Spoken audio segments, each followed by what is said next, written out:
যা আমার বাড়ি থেকে বের হ।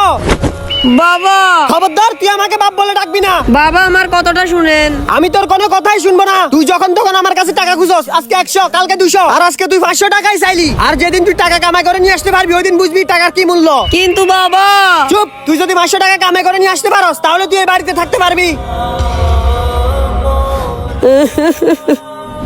চুপ, তুই যদি 500 টাকা কামাই করে নিয়ে আসতে পারস তাহলে তুই এই বাড়িতে থাকতে পারবি। স্যার আজকে তো কাজের চাপ অনেক বাড়ি গেছে, আরো 2টা লোকের প্রয়োজন।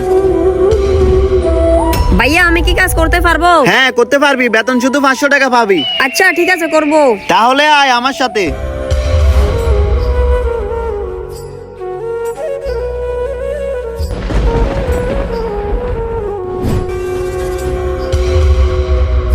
ভাই আমার তো কাজ শেষ, এবার আমার টাকাটা দেন। আরে আমিও তো এখানে কর্মচারী, মালিক ওখানে বসে আছে, তুমি যাও ওনার থেকে টাকা নিয়ে আসো।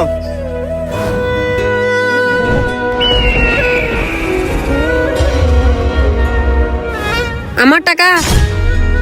আরে তুই আবার আসছস? বাবা আজকে তো তোকে আমি ছাড়বই না। বাবা এই দাঁড়া বলছি। গাইস কমেন্টে বলে যান কে কত টাকা দামের মোবাইল চালান।